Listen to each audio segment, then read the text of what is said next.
Welcome to the Bikeshed Podcast, a software engineering podcast that started with an agenda, lost it immediately, and is now mostly powered by caffeine, Claude, and vibes.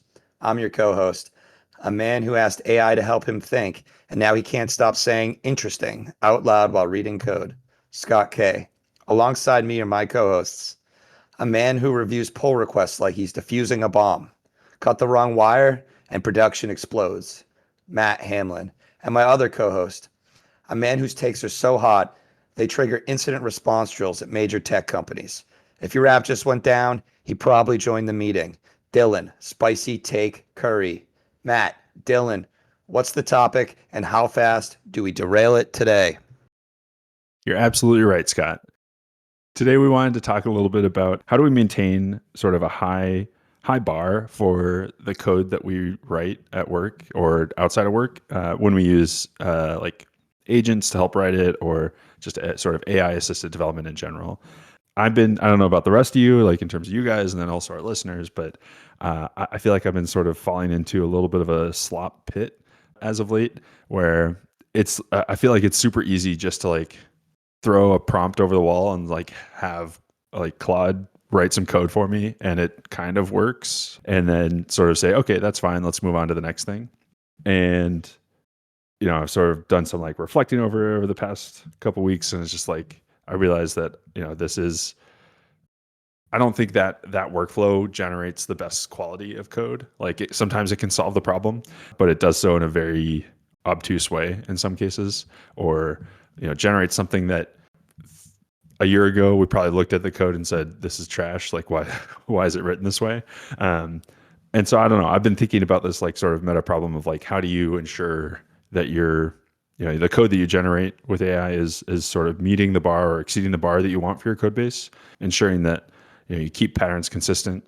So I don't know, this has like been very top of mind for me. I've been trying some things to try to make it a little bit better at work. Outside of work for side projects, I haven't really fully adopted those, but maybe that'll be coming in the next week or two. Yeah, so I don't know necessarily where we dive in from there, but curious your guys' sort of initial takes. Ready to react. Is that okay? Go for it. I just think this is interesting because I remember like a few episodes ago, and I'm wondering if I've been wondering if this is related to size of the repo you're working in, or the code base, because you were working with Claude outside of work. And you were saying, oh, it's great. It's not like creating too much overhead. It's really building out the boilerplate really good. And I started using it outside of work, and I kind of found the same thing with these smaller apps. It was doing things the way you'd want. But I would notice at work, I had this complaint that I was asking it to do some tasks, and then I was like reviewing it, and it would add state. And now I have like 8, 9 instances of state, or it's adding like 6 or 7 refs. And it's like, what the hell is this? Like you could leverage other pieces. Maybe it has context. And I thought it was just like too much context bloat. You're telling it to do all these directions. It knows all these things are there. So instead of just like reading the file and saying, okay, this is how it's done now, how can I nicely put this in? It kind of just like adds the solution on top and creates that slop. So I still chalk this up to doing it in a really large code base, but it's interesting now to hear your take. Maybe I'm just hypothetically guessing that it's because you've been using it more in a larger code base. Do you think that could be the case? I'd love to hear your thoughts on that. Do you think this is like a smaller app versus a much larger app? Like I can only imagine repo. Well, I don't remember the setup exactly, but I would imagine at HubSpot you're working with like really large code bases. I think that's maybe a part of it, but I don't think it's the full sort of reason for it. Even on my side projects where the repos or like the apps aren't really that big, I think it still kind of tends to generate something that I probably wouldn't write 2 years ago or something. And so I don't know. I think size maybe is a factor, but it's not the whole factor. Yeah, I guess that's interesting too, because really what I used it for in my side projects is what I think it's best for is boilerplate, right? I think I had this conversation with you, Matt. But basically, I used to spend like a lot of time thinking I didn't know something. Like, and a good example of this is Express. Like, I wasn't sure how to get started with Express, and usually these are things you just go to the docs and you get started. Claude will do, or AI will do like the boilerplate for you. Great. So you get a great place to start. But I tend to still try to write code. Like I still want to be involved in the process. So I guess my whole pitch is yes, I was doing some vibing for a while, but when I was building my giant visual diff visualizer tool, I had like it was very difficult to get Claude to like just try to build that. It was a very unique thing. It wasn't super common. Um, it was a lot of common patterns I had to break it down into to have it try to build those things. And I found myself building like a lot of it myself. If I didn't break it down to small enough chunks that were net new, it really struggled. Let me jump in here just so I can get a couple words in before the podcast. And I think the point of the topic is Matt brought this topic up, right? He's saying there's maybe issues with the rigor, code quality. Is that I think maybe that's something Matt's feeling with AI. Maybe we don't all feel that way. I feel like recently I haven't been feeling that way, but I spend a lot of time tech planning and iterating on a plan before I do any work. Which can feel weird sometimes. I'm like, am I ever going to write any code? I'll spend like 10, 15 minutes before I even like have it write any code. And this week, every week I'm like trying something different with it as well. This week I've been using this feature dev skill. It's one of like the Anthropic installable ones in like the default marketplace. And it will do a ton of like code base exploration before it even kicks off your plan. So therefore it like pulls in what are the patterns nearby the code that you're like trying to implement your feature into. So it, in theory, should make less mistakes, and I think it is making less mistakes. But yeah, that's been my process of like I spend all this upfront time, and I start to wonder like, is this even worth it to spend this much time up front? And then it like spits out a bunch of code, and it's pretty good. It gets me like 99% of the way, and then I spend a decent amount of time self-reviewing that code before I give it to my colleagues because I'll miss like really stupid things that it's doing. I think those are like really good tips in terms of like one is like spending more effort and time on the plan than necessarily maybe the execution or the writing of the code. And then two is like doing maybe multiple passes of review or like of self-review, of having the agent review the code, or having a different agent review the code, like sort of doing those checks after it's generated the code also. I think those two things are like really critical. Even with the planning aspect, like I personally was falling into a trap of like, okay, I would say like, all right, I know planning is going to result in a better output. I'll have the model generate a plan, and then it like spits, a bunch of words back out at me, and I'm like, yeah, sure, sounds good, without reading it. So I think that's the flaw, right? Like, yeah, like you could say that you're using planning and it's like great, but if you're not actually reading the plan and comprehending the plan, I think that's where you fall back, like you keep sliding into that pit, right? And so I think you need to keep hold yourself to the standard of like, you want to read the plan, you want to understand the plan before you try to execute against it. Yeah, I think that's the biggest problem with using AI is you think it's like an opportunity to be more lazy, which Yes. it kind of can Yep. feel that Yes. way, but if you use it that way, the quality goes down. Yes. Yep. Yeah, so that's actually really what I've been advocating for, I think, last couple of months is a plan mode. Like I put it in plan mode, but then like Claude, for example, I don't know how, sorry, I apologize to everyone using Cursor. I don't know how it does plan mode if it has that. But basically, Claude, not only can you put plans like locally to where you're writing code, but when you do plan mode, it creates like temporary plan files in a Claude hidden file on your root directory. And I go into that and I look at the plan. I also edit that plan. So that is how I still solve things, but like sometimes I don't get as granular as you need to make sure that the state that exists is leveraged to use this. So I often find myself in that example I was using earlier, I often find myself just like making edits towards the end. But yeah, it gets you that boilerplate that I was talking about. Like it gets you most of the way there. But I also like will ask AI to come up with its plan, but have my own plan. I try not to influence it because I want to feel like I'm doing something. So I want to be like, if X algorithm is the way to get there, or X problem is the way to solve it. I usually miss like some tidbits, like whether, like maybe it comes up with like O of one set solutions that I didn't think of. Sure. But basically I want to make sure that I'm thinking through how I would solve it and then see what the differences are. And if it's off track, I at least have a strong enough opinion to be like, okay, no, we don't want to do that because what if we use this method to solve that? So having like an opinion formulated before you execute any of the prompts or even start to build the plan sets you up better for success. It's interesting to hear, Scott, that you jump into the generated plan and then you edit it manually, or like I guess like maybe walk me through. Like, are you actually like opening up the markdown file that it generates and like hand editing it, or are you going back and forth with the model and saying like, picking out a piece of the plan, saying like, why are we doing it this way?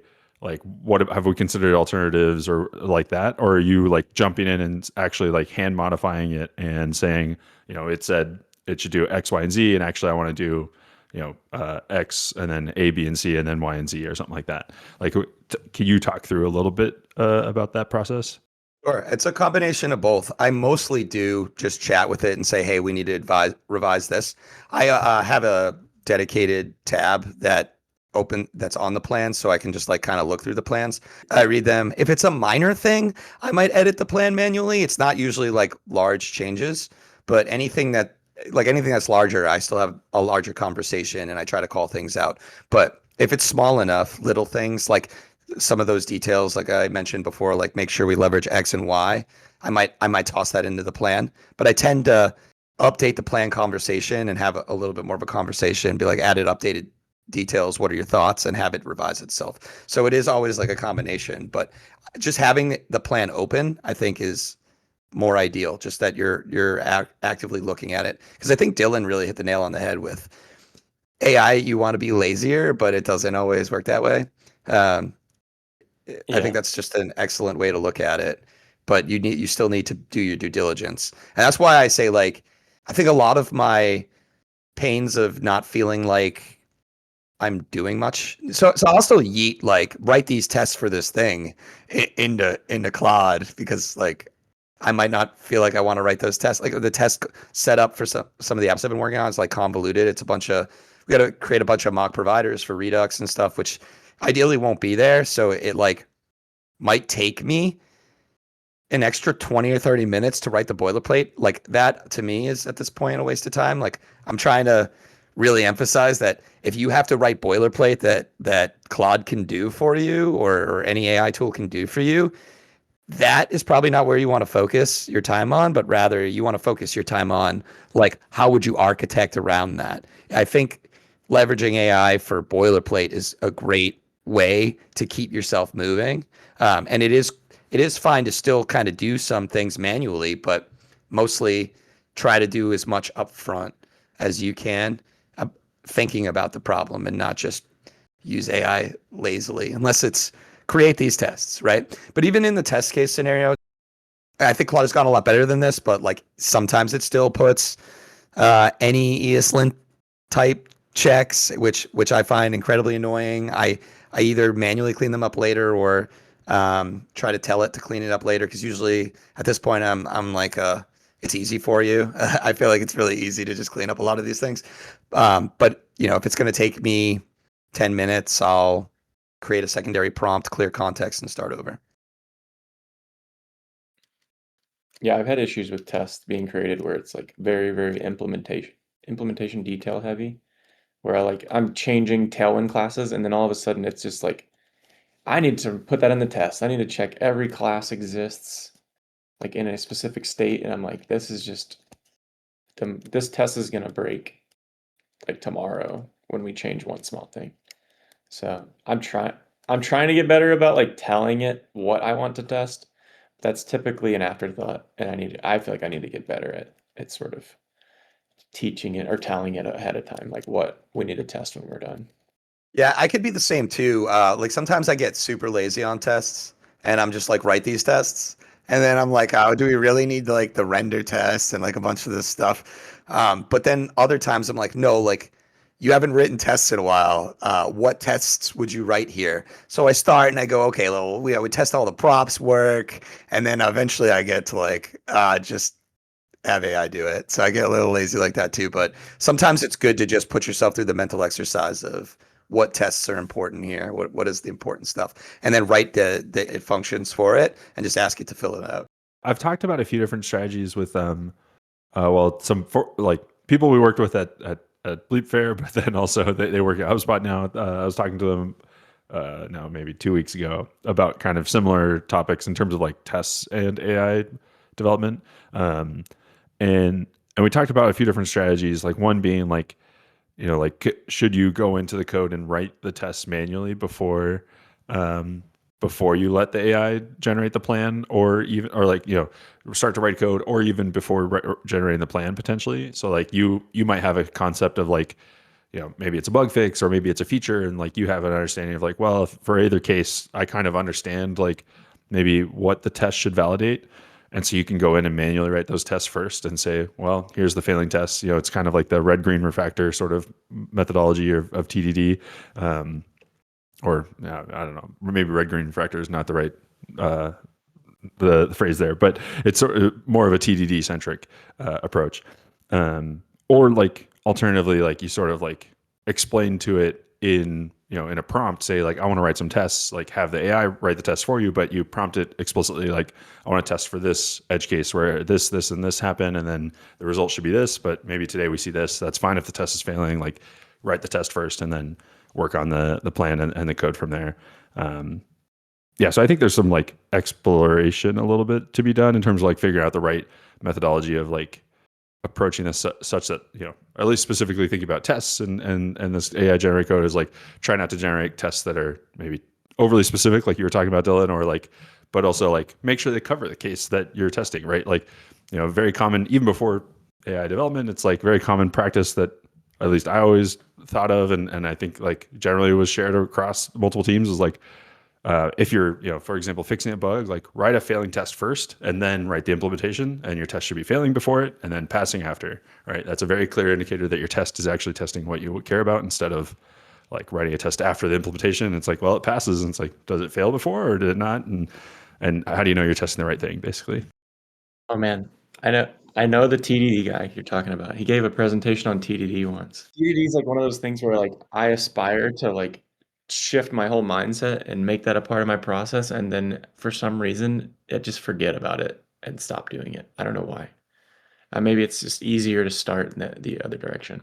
I think what we're kind of also starting to get into here is that making sure you have good like quality checks in your code base already, or like sort of help guide the agent to the right solution or the right implementation. So testing for sure is like one example of that, but like linting and other sort of validation checks, TypeScript validation, things like that, I feel like offer better guardrails to the agents such that they write the right code. I think the harder things, and I feel like we struggled with this before AI-driven development, was like, how do you ensure that, let's say a new contributor is like sort of using the right patterns for things when they start contributing to a code base, right? Like everyone has their own slight flavor to how do you handle data fetching from a client-side app, right? Or even like a server-side app, right? Like how do you fetch data? How do you manage state? How do you, X, Y, and Z, right? Like how do you handle all those things? I feel like we never really found a good solution in the industry of like, how do you ensure consistency without being too overly strict, right? Like it's hard to validate patterns. It's easier to like validate or lint or do static analysis on specific, implementation, but it's harder to say like, actually this is fetching data slightly differently from how the rest of the app does. And like a code review by a human usually catches that. Maybe some like agentic code review sort of workflows start to get a little bit better there, but I think it's still a little bit of like a unsolved problem. You guys are talking about whether or not you prompt the AI the tests you want to write versus writing it. Totally think it's just up to you. Like it's up to the user at that point. Like, do you want to write it? Like I do it both ways. I do it both ways. It just depends on, I guess, how I'm feeling in that moment. Um, the other thing, it's very interesting. You brought up like, how do you handle consistency? And I would argue that we took consistency to a whole nother level that was a little too much. I think that we had almost probably too many rules. Like I would handle as many as you can with linting and the tools provided for you. You might even have some documentation on how to do some things. But like you just brought up an example of fetching. I don't know if, I think in the mono repo, we would just use fetch, right? But at that point, if you really have a strong opinion, you should provide some sort of explicit way to fetch. There needs to be some individuality between how you do some things, because some things might be different but still be right. But here's an example. I think we used to have like a hard const first let. I mean, I don't care. If you're using let right, use let. You know, we used to also at one point we were like, no, don't use like for each or for loops. Don't modify or mutate values. And it's like that's 100% valid, and sometimes that helps with performance, right? So like I don't think there are like strict rules unless they're smaller, more semantical rules that can be governed by linting.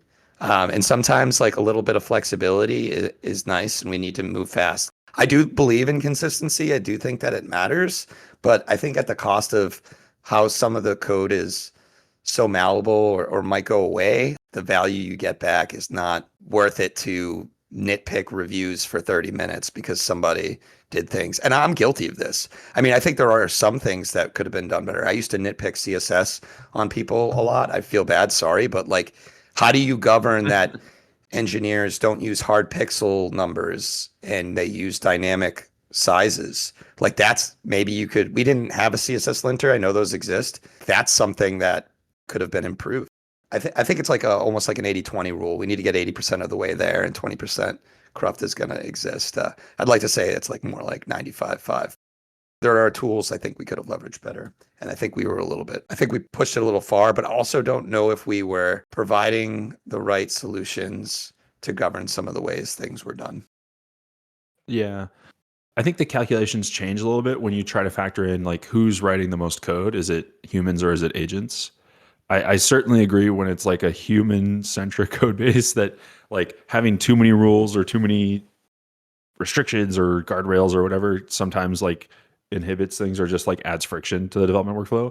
But I think for agents, it like gives them more, like it helps them do better work or something. I don't know. Like I think, yeah, it's an interesting balance. Like is there a way that you can find a nice balance between the two of like, you don't want it to be too overly providing friction for human contributors, but then you also want to make sure that agents are not going off the rails and introducing random patterns to your code base. Yeah, I would agree with that. I was just really chatting about in the human only realm. I do think that it's a little bit easier to do with AI, although like again, I think that it comes back to context bloat. When you start to tell AI like you have to do all these things, it's bound to break some of those rules. Yeah, I think it also depends on what models you're using as well. Sure. Like I think Anthropic's models are pretty willing to just say like, actually, you know, like I want to break the guardrail here because of X, Y, or Z or whatever. And you know, right, you see like Claude reaching for as any or you know, non-null or assertions and things like that, or you know, ESLint disabling a rule and whatnot. Whereas I think, or at least, you know, I've sort of been tinkering a little bit more with Codex and using the GPT models, and I feel like it's a lot more stringent on like following the rules and like doing exactly as it's told and not trying to do more. And it's interesting kind of comparing those two. I don't know if like you guys have tried switching back and forth between different models and testing them out, but I've been using GPT 5.2 a little bit more as of late, both on side projects as well as at work. And it's interesting how much it's just like really wants to follow the rules that it was given or the prompt it was given, instead of saying like, well, the user said X, but actually they meant this other thing. And it starts to go off the rails a little bit more with Claude, of what I've found. Sometimes that's good. But sometimes it's like, no, you implemented far more than what I asked for. And it's like a little bit more complex. We have the Codex model, but I haven't actually used it. We have access to it, but I mean, I think Opus 4.5 is it's just great. So I don't really honestly think to switch that. I feel like I'm so into what I'm working on that like I never stop to think, well, is the model the problem? Or I haven't worked on anything big enough to think that yet.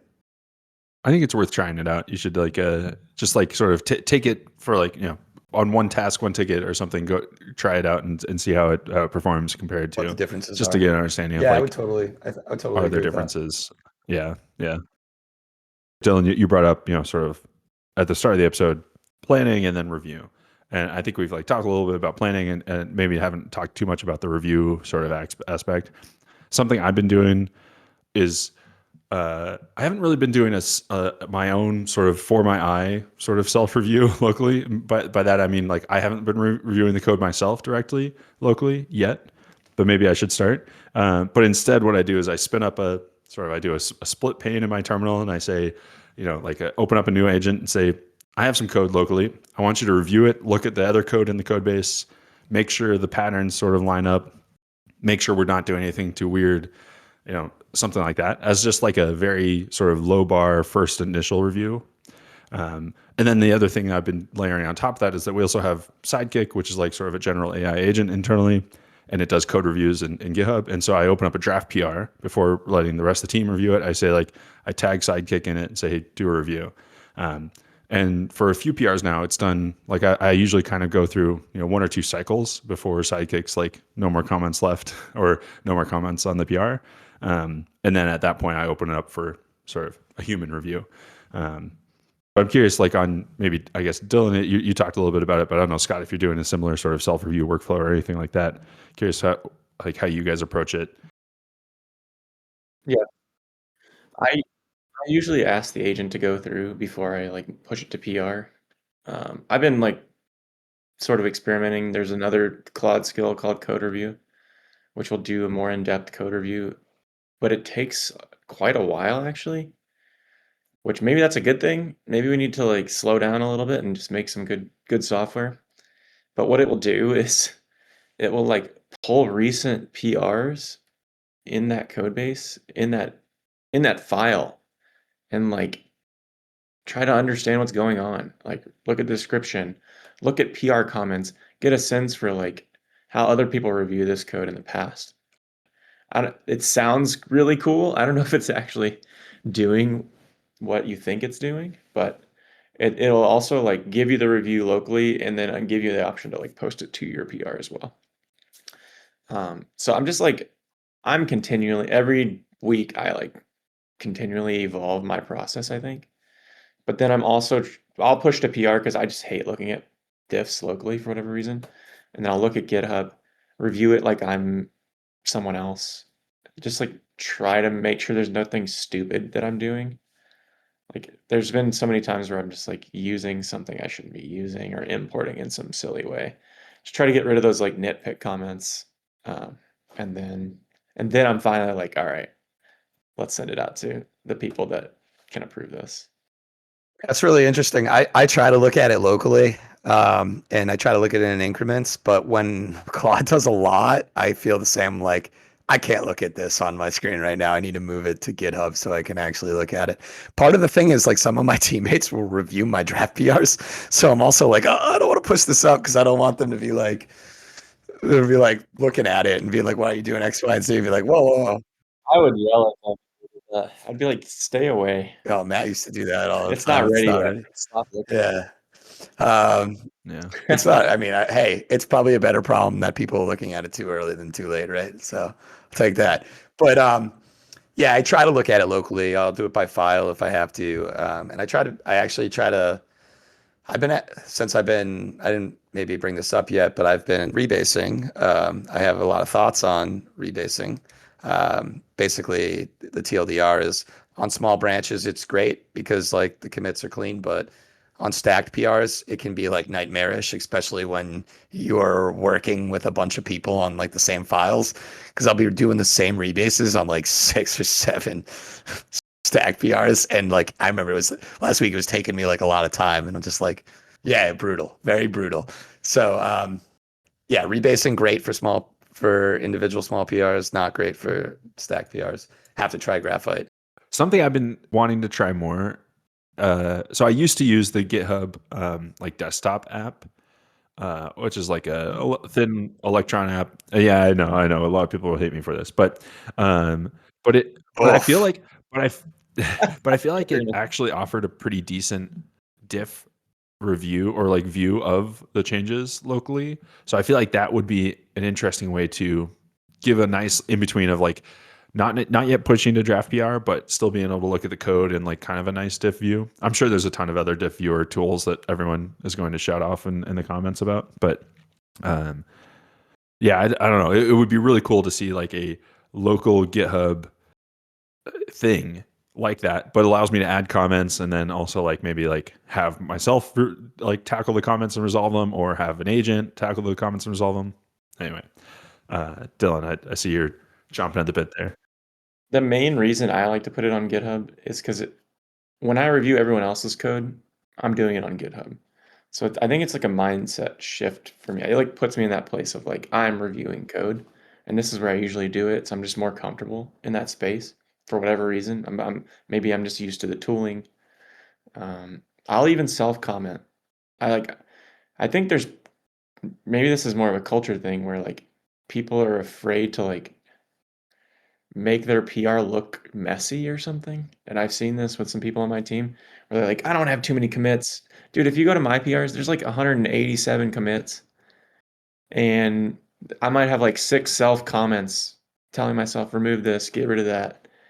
And it's just, this is just what I do. Like, I try not to be self-conscious about my PR. I even like, I put a lot of work into the description. I want to make it really clear that whoever's reviewing it, that they understand what's going on. But I just don't think it's important to make it look like this pristine thing, like you're a perfect person. I'm going off the rails.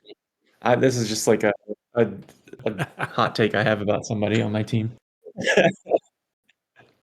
I've kind of had the same thing where I would always have a messy PR, but as long as it looked polished by the end. Lately, with rebasing, it like makes the commits look a little bit nice. Like I do care about all of that. But I feel you on that. I write comments for myself, like come back to this in the PR all the time because it's just like I don't want to forget about it. Like I'm actually working on something where we have like a table on our app that isn't responsive at all, and it looks like it's React virtualized, and it's a part of the internal design system. So yeah, good luck on that, right? But the bigger thing is just I didn't want to just yeet it into Claude, although I used Claude to like help me plan through like how can I fix this, and I found myself just in a space where I'm fixing TypeScript any's all in one PR. And I was like, okay, I'm just going to keep doing this. And then I'm going to look at the diff and I'm going to say, okay, I'm going to like save some stuff on this branch. And then I'm going to create another branch on top of it and save some more of that. So I'm just going to stash like a couple of files and move it over and like manually make it like a few diffs. But I kind of started in a mess and there's a lot of things I want to do here. My brain's everywhere and there's just so much to be cleaned up. I'm working in that way. But the whole point being like, this was just like an opportunity to, so I should give some context, but basically I've been working on this new app and we started by all agreeing that the test coverage was like 8%. We were all like, we don't have any confidence that we can work on this app and not break stuff. And we started just burning tokens and having Claude write tests. And we're now in the 50s on maybe 60% test coverage. And when I got to about 40%, I was like, wait a second, like, yeah, Claude's writing the tests, but I started to also like make some edits to types and stuff and try to clean some things up. And it like dawned on me, like just because there's test coverage doesn't mean that I'm more confident in being able to deploy. Doing some of that low hanging fruit of cleaning up, making the code more readable manually and maintainable allowed me to like say, oh, look at these bugs. Some of the tests exposed bugs too, but I started to realize like I need to like make some maintenance changes so I have more of a confidence that I can make changes here in this code base and not break something. And like I wasn't just having Claude do it and increase test coverage doesn't actually get to the root of the problem. It does a percentage of that, but 80% test coverage on from Claude on how it's written today doesn't mean that it's right. Like in a code base that was actually well written, Claude writing the tests on top of it would give me more confidence. But because there's so many things we need to do, I started to realize, okay, now we're at like 40 to 50%. So how do I like do some changes and then have Claude help with the tests as I do it so I have more confidence in what we're building? I mean, yeah, we're also like making sure the tests Claude are writing are useful, but it's just exposing the thought of like test coverage equals confidence isn't always true in a world where your face isn't looking at the code. It seems like we're not yet at the point where the code itself doesn't matter. In a sense of like we're still saying that like actually it's valuable for humans to read the code and care about what the code looks like. But I feel like a lot of the online discourse is that the code doesn't matter already. Like we're already at a point where it like humans shouldn't be caring about looking at the code. I don't know. I feel like we are maybe inching towards that future, but we're maybe not there yet. We're not at the tipping point, I think, of like saying that the code doesn't matter. I feel like this goes against the grain of one of my predictions for 2026. Oh boy. As soon as we stop like caring about the readability of our code, we like completely lose control over like fixing critical issues. We'll just have an agent for that. I guess maybe it's able to like parse it and figure it out without us at that point. I don't know.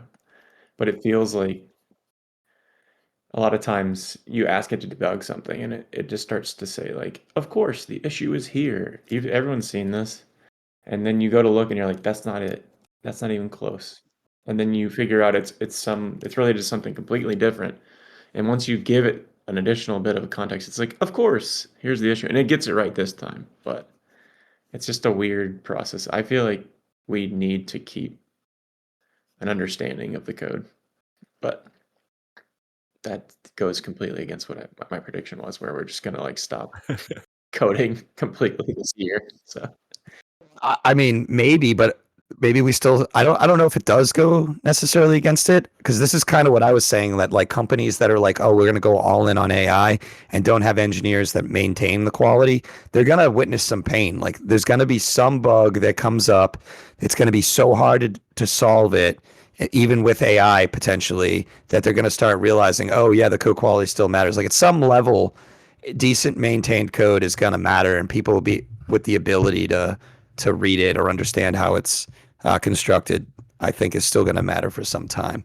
Whether or not agents get smarter at fixing those kinds of bugs sooner rather than later, or understanding with simpler prompts, that is theoretically likely. But I do think like long term, it's going to be more helpful. I also think AI is going to start to cost a lot more. I think they're just going to rug pull us all, and when companies start relying on it, they're just going to be like, oh, by the way, our rates are 5 times higher. I don't see why not, right? Like this is the same as what Amazon did, right? In Amazon, it was cheaper than everything. Everyone started buying stuff on Amazon, and now they have people in their ecosystem, and now things are just as expensive or more, and they have cheap products most of the time. So I don't see why. That's how capitalism works, man. Scott's going back to enshittification. Basically, I mean, I don't mean to, but no, I'm kidding. It's this everything is where we lie. All right. Do we have any further thoughts on the topic? I think we talked about a few different maybe tips or tricks or things to try to like increase the bar or ensure that we keep generating code that's of good quality. one thing I'll add is it sounds silly to say it, but prompt engineering is becoming more and more of a skill. I don't know if that will always be that way, but it's something you have to continue to work on to like get the most out of these tools. Otherwise, you'll just put a prompt into it, it'll spit something out, and you'll be like, that's crap. But it's really, you still have to put some effort in. And part of that effort is just understanding how to use agents properly. I do agree with that, but I do want to say that like I still believe there's some level of coding is necessary to build something great. Basically, I do think prompts can do like a lot of things. I say it all the time. I can do common patterns. It's really good functionally, but a good example is like some UI patterns or the newer CSS solutions. It doesn't know how to do them or pull from them. There aren't large enough pools of examples that they're trained on yet to understand how to do some of those things. So if you're actually at the bleeding edge of what you're working on, some things done manually can still shine better than what AI can do. This episode is really highlighting the sort of like where each of us sit on the scale of like how much we value human written code versus maybe non-human written code or something. Like I feel like Scott is definitely on the end of like having a hand at actually writing the code is incredibly important and valuable. And maybe I'm on the opposite side, and then Dillon's sort of nicely in the middle of like seeing the trade-offs or the pros and the cons of either side. I'm gonna hit you with the it depends. I think it depends on like what it is. Like again, like I think the boilerplate. I think code is now cheap. I do think that. I think that like boilerplate code, especially, and I actually think that's a really good thing. Algorithms are actually really cheap now. I don't know how. I mean, I guess I think that that's a good thing too, because before if you really needed an algo, you would Google the one you needed, but you can get it faster now. I think that's great, but I do think that until AI is like trained exclusively on everything at all times, there are still some things that have high value that a user can do, and finding those will put you over the top. So yeah, I am optimistic about being able to still write some code, but like having some tricks up your sleeve will set you out from the pack.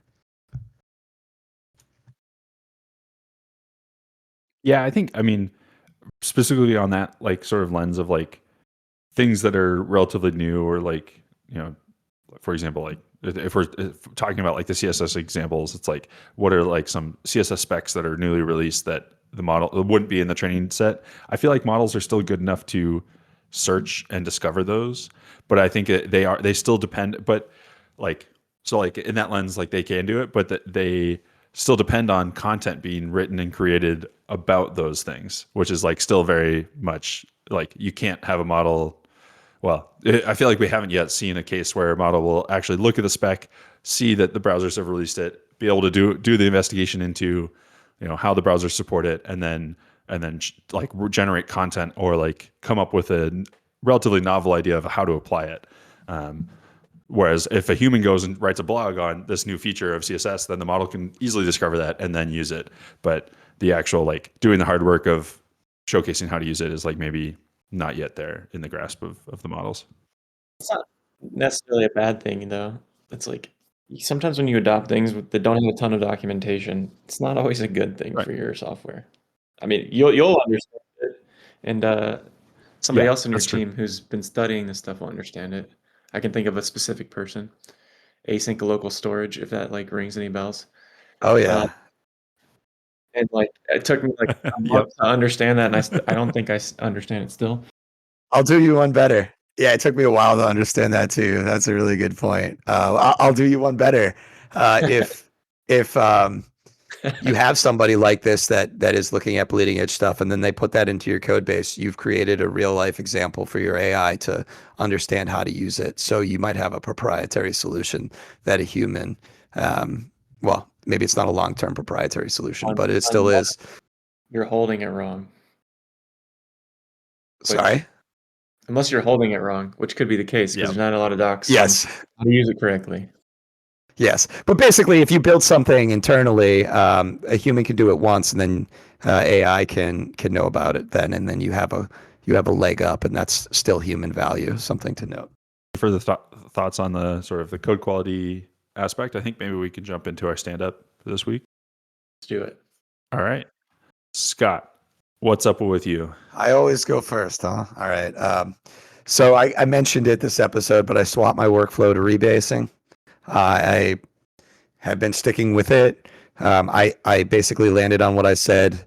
If I do a ton of really big stack diffs, I'm likely going to just use merge squash because I found that a lot simpler and faster. But I will rebase smaller things because I do like the clean commits. Kind of, it's great to try it. I guess I don't have the strongest opinion on how anyone else does it. Just those are what I learned from it. It's also like, Matt brought up a really interesting example where someone on his team was like, "Oh, I like that you merge your commits because then I could see the newest commit on the timeline." But at the same time, you could also just tell that person to look at a specific commit that you created in the commits tab in GitHub. So like, I'm back and forth. It's really just preference. Doesn't really matter. So I'm gonna try out Graphite at some point. We work with Graphite at work. I haven't started it yet. A coworker of mine has, but I'm going to give that a go and see how that works for me as well. And I'm going to try to finally use lazy git. So I have this feature in Vim. I don't know why Matt finds it funny, but it's a Vim feature, or maybe a NeoVim exclusive feature that allows you to do all your Git work inside of Vim. So you like never have to leave Vim. I'm going to give it a shot. I don't know how it's gonna go, but gotta keep trying new things and seeing what tools work. Basically, for like merging, I created my own like merging cycling, so I can just like open up to any merge head, and then just like I have keyboard shortcuts that accept the head versus accepting what's on main. And I like merge so fast now, it's like hilarious. So even though I was saying rebasing takes a while, when you rebase the same thing over and over again, it's like it must be a real long while. Other than that, things are going good. We're going skiing this weekend. We're going to Sunday River. We're also supposed to get more snow, and that's crazy. And I pulled my adductor, which isn't great because I'm gonna try to do a powerlifting meet. So it seems to be a very minor pull. I'm going to go work out today. We'll see how that goes. So pray for me, everyone. I'll popcorn it over to Dillon. I think Dillon goes next. Cool. Yeah, for my Git update, I'm just telling AI to do this stuff more and more, which is kind of crazy. I'm like, check out the main branch, update it, check out a new branch, make a PR, like link me the PR. Like I'm having it do more and more, which is hilarious. And then I merge to main and it'll just say my name and Claude, and somebody screenshot it and send it to me, and I'm like, yeah, oh well, it's fine. So that's been funny. That happened yesterday. And then another thing I've been doing, I don't know, not every update is going to be AI related, but I've been trying to do more thinking about just like high level improvements we can make, because where I work, it is kind of the Wild West in a sense. And as we grow, we're trying to get a little more structured. So I'm just kicking off agents on the side and asking it to like explore opportunities to like maybe create new libraries for things that we're doing, like repeating ourselves on a lot. Like in terms of, we have feature flags and experiments and logging, and it's kind of a mess. And I'm starting to think of like, how can I help start to tech plan improvements in that area? I don't even actually want to do the work. I just want to like create a plan and give it to another team. And some of that I've seen start to actually happen, which is really cool. Like for instance, we're using Cloudflare Workers. This is a very specific example. It has a 6 simultaneous connection limit when you're using Next.js on the server. But we trigger feature flag requests and experiment requests up to like 30 requests all at once in parallel. And there's no batch endpoint on these services. GraphQL. Yeah, there's no batch. We don't have GraphQL at this place at all. So maybe that's my next pitch. But I just was like, we need batch endpoints on these backend services. So I just wrote a proposal, even though I don't know anything about these services. And then I just kicked it over to somebody else. And now they're like, oh, yeah, that's a great idea. We're going to work on it. So I'm trying to get better at finding these opportunities, presenting them to people, and being like, yes, you should do this. I don't want to think about it, but do it. So that's been like a fun thing that I'm trying to get better at. And then a non-work thing. I've been ordering coffee from a place in Newton, Massachusetts called 4A Coffee. They used to be a cafe. They just like it was in Brooklyn. It was a really sick cafe. They got tired of serving customers in person and just went straight wholesale roasting. So just a shout out to them because their coffee's really, really good. That's it for me. Send it over to Matt. Nice. I'll have to check out that 4A. Haven't heard of them before, or maybe you brought him up before, but yeah, I haven't tried him before. All good. I'll bring it up in episode 2. Last Friday, I caused a crit sit, which we call like an incident. Well, internally we call it crit sits. And I broke basically all like, not necessarily all front end builds, but like the ability for people to test their changes against other packages. And so that was fun. It was basically the same incident that I caused in October of last year also. So that was like sad to see that I caused it again. So since that, I've been trying to work on improving. That was like a service that sort of broke and produced bad data, which caused the incident. So I've been trying to work on improving that service to make it a little bit better and safer for us to make changes to. So I've been focusing on like, how do we validate those changes locally and whatnot. What's a crit sit? It's what we call an incident. Okay. So yeah, Cool. yeah. The painful part of like doing this remediation is like this job that produces that data takes like 30 minutes to run, and is a pain. And we hit like rate limited issues and things like that as part of the job, like when it runs. And so it's been very hard to validate that my changes are working as expected. So I've been struggling with that. But anyway, outside of that, I've been experimenting more with open code as my go-to harness instead of Claude code, which is something we like. Open code we just sort of released as like a beta internally. It's been interesting. It's maybe not as good as Claude code in some cases, but in other cases it's kind of nice. Open code? Yeah. Open code. Yeah. Is it another CLI agent? Yeah, it's another agent harness that's like open source, built by the team behind SST. If folks know what that is, it was like pretty popular. Maybe it still is pretty popular, sort of externally or like in the open source world, in the sense that you could have plugged in your Claude Code subscription and use it, but then Anthropic sort of put the kibosh on that, which we talked about in I think a couple weeks ago's React and Retro episode. And then also my Git update is I've been experimenting with work trees a little bit more, but I'm having the AI do it for me. I'm saying like, create a work tree for this. And I just basically say like, I want to throw it in this directory, like inside the repo, and it sort of manages the rest of it. I don't know if I'm holding them right compared to how you're supposed to use work trees, because I basically run the agent at the root of the repo, which then contains both the main repo checkout as well as the work trees inside of it. And I say like, okay, I'm working on a work tree in here, like make this update or update this PR. It's interesting. I think I kind of want to work on maybe a little CLI to help me manage work trees, which I know there's a billion of them out now because everyone was adopting work trees also. So I don't know. We'll see where that goes.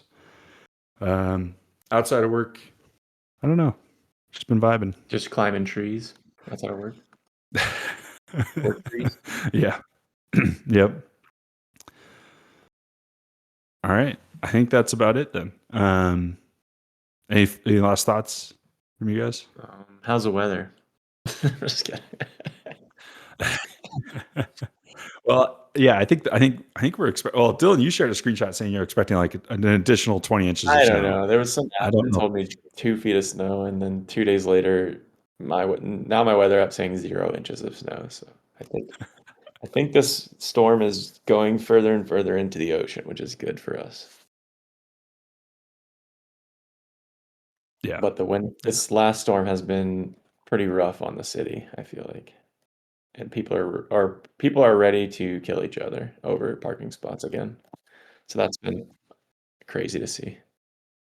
Yeah, and it's also not going to go away anytime soon. I think it's just like right now it's 5 degrees outside, and with wind chill, it's probably like -10 or something. I don't know.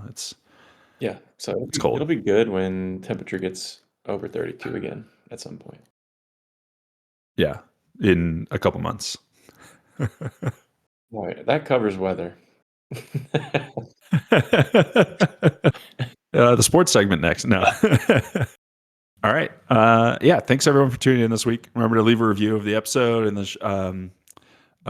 show on your favorite podcast network. We appreciate 3-star reviews out of 2, the most. So if it's a scale of up to 2 stars, make sure to leave it 3. Again, if the app or the service you're using doesn't let you do that, that's a bug on their side, not on our side. Report it to them. Feel free to join the Bikeshed community Discord server to connect with other folks in the tech ecosystem, as well as others that enjoy these episodes. And you can find a link to that server as well as all of our episodes, transcripts, and episode summaries at bikeshedpod.com. It's bikeshedpod.com, all one word. If you enjoyed this episode or other episodes, please share them with your friends or enemies. Again, we need more listeners. We're barely cracking, I think, 5 listeners at the moment. So give it a listen, share it with others. That's all we're asking for you. Otherwise, we'll see you next week. Peace out. Peace. Later.